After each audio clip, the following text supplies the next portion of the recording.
de los hospitales de infectología, porque ya era digamos, ya no había una visión, digamos, en ese momento de las enfermedades típicas infectológicas graves, ¿no? Entonces ya estaba más o menos resuelta la tuberculosis, la brucelosis estaba controlada, algunas otras enfermedades estaban ya mejor identificadas.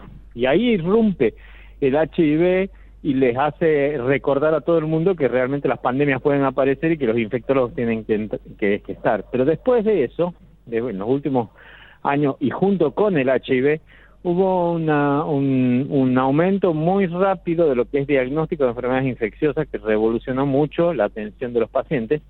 Hubo un montón de nuevos medicamentos, nuevos antibióticos, y eso también, de alguna manera, empeoró un poco la situación, porque el uso indiscriminado de antibióticos genera muchísima resistencia también. Y entonces tenemos enfermedades multiresistentes muy graves ahora en los hospitales, y además que hay un montón de nuevos medicamentos para tratar otras enfermedades, hay mayores avances en los trasplantes, en las terapias inmunosupresoras para enfermedades graves, que hace que los pacientes de hoy sean muchísimo más complicados que los de antes, ¿no? Entonces, pero que también se recuperan mucho más vidas que antes. Sí. Y entonces eso hace el rol del infectólogo hoy imprescindible. Y por eso hoy justo trabajábamos con un grupo de la Comisión Directiva de la Sociedad Argentina de Infecto en un documento que para de alguna manera visibilizar esto, ¿no? En los estudios, cuando un paciente tiene, por ejemplo, una endocarditis por un germen que se llama, por ejemplo, estáfilo, si lo atiende un médico generalista o médico internista,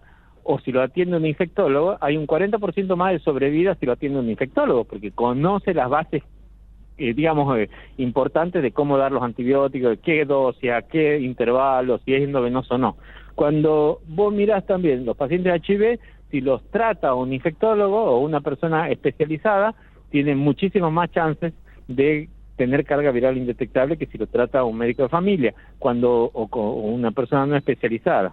Cuando vos tenés en los hospitales sistemas de infectología, tenés entre 40 a 80% menos complicaciones infecciosas, y además reducís el gasto, ahorrás plata, porque los médicos generalistas, los médicos que no son especialistas, tienden a usar de más antibióticos, en vez que la visión de los infectólogos es justamente ahorrar antibióticos para no generar resistencia, ¿no? Entonces, realmente debería haber infectólogos en todos los hospitales y debería haber servicios de infectología que se hagan cargo del control de las infecciones, de la vacunación del personal, de los pacientes internados con antibióticos caros, de los pacientes ambulatorios con enfermedades infecciosas complicadas. Así es. Y además también no nos podemos olvidar, por lo menos a quienes vivimos en Jujuy, que los infectólogos también tienen un rol muy importante en lo que es la respuesta a las enfermedades transmitidas, por ejemplo, por vectores como los mosquitos y otras alimañas que tal vez no pasan en una gran ciudad, pero sí en regiones como la nuestra.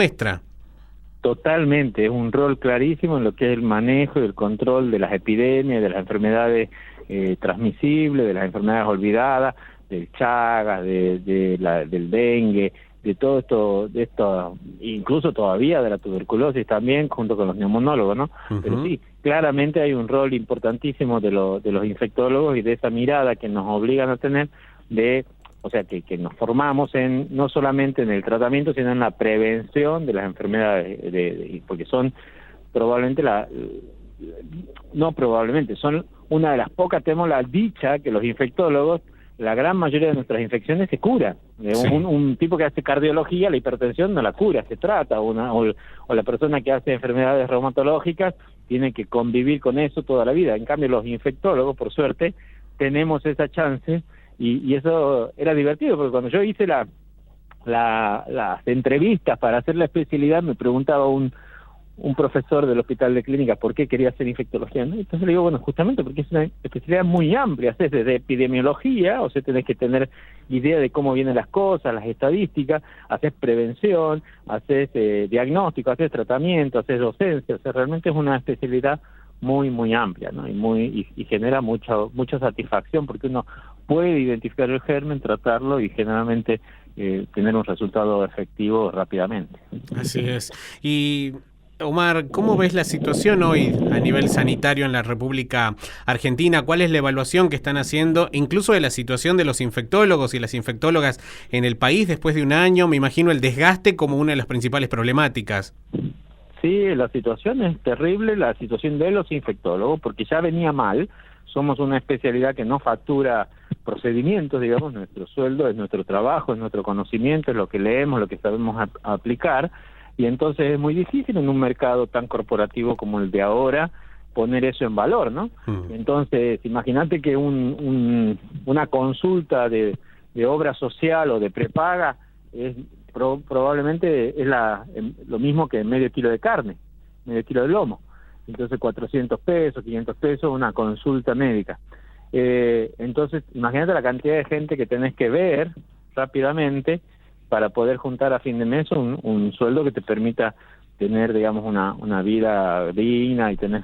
Entonces, realmente eso se complicó con la pandemia porque, obviamente, al inicio del año pasado, todos esos consultorios se cancelaron porque se empezó con la virtualidad. En la virtualidad es muy difícil, para los que hacen infectología privada, es muy difícil cobrar de alguna manera todas esas consultas virtuales, y para los que hacen atención pública, realmente los sueldos de los infectólogos son muy, muy malos, ¿no? El sueldo de hospital público de un infectólogo es malo, y solamente el 70% de los infectólogos de la Sociedad Argentina de Infectología tienen una entrada de sueldo fija, ¿no?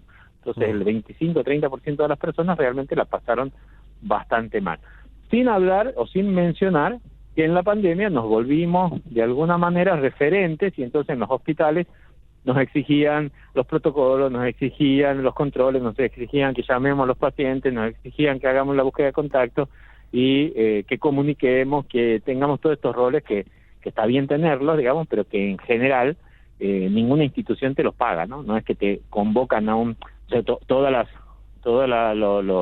así como yo, casi todos los infectólogos participan en muchos comités de expertos, sí, y todos esos comités de expertos son honorarios, digamos, no es que cobramos por ser comité de expertos, ¿no? claro. Entonces toda esa tarea que te llevas a casa los fines de semana para ponerte a leer y estudiar para poder estar en esta situación. Y a eso hay que sumarle, ¿no? Además del trabajo en consultorio, y no en un consultorio, muchas veces en 3 o 4 lugares diferentes, los comités de expertos y los que asesoran hoy a las autoridades, sino también, además, todo lo que tuvo que ver en cuanto a capacitación. Casi todas las semanas la SADI estuvo protagonizando una actividad de capacitación, actualización, incorporación de nueva información. Bueno, porque eso también forma parte del trabajo cotidiano. Totalmente, es imprescindible, y lo hacemos porque en esta situación de pandemia hay que remangarse los guantes y salir, ¿no? A remangarse, no los guantes, a remangarse y salir, a baldear, para resolver de alguna manera esta inundación. El problema es el pluriempleo, como vos decías. En la mayoría de los países donde hay recursos, donde la plata no es un problema muy grande, un médico tiene su hospital que te paga para que trabajes de 8 de la mañana a 5 de la tarde, y te paga un buen sueldo que te permite vivir, que te permite pagar la casa, la comida, los chicos, la escuela y tener los gastos cubiertos. En Argentina eso es imposible, porque con un sueldo de hospital no pagas ni siquiera la cuota de los colegios y los pibes. Entonces tenés que tener muchos empleos, y eso atenta contra la calidad de atención que uno brinda, porque no puede estar corriendo de aquí para allá sin que alguien, digamos, pague esas consecuencias, y atenta contra la salud mental de los médicos. Los infectólogos, en las diferentes encuestas, son gente que en general está aumentada de peso, que fuma, que no se cuida, que tiene una tasa, digamos, tiene un porcentaje alto de depresión. Entonces sufrimos, o los infectólogos sufren también estas consecuencias, ¿no? Y para ejemplificar esto, cuando yo fui a hacer mi máster a Barcelona, uno de los jefes me dice: ¿vos sos de Argentina? Sí. A mí me decían, cuando fui a Argentina, dice, me sorprendí, dice, porque los médicos argentinos son rateros. Y yo, viste que escuchamos Cartoon Network, digo, rateros, digo, ¿por qué rateros? No, dice, un rato acá, otro rato allá, otro rato claro. allá, ¿viste? Y no podían entender cómo yo cuando fui en esa época tenía 5 trabajos en Argentina antes de ir para allá, ¿no? Claro. Entonces, eso es lo que no se puede entender a veces.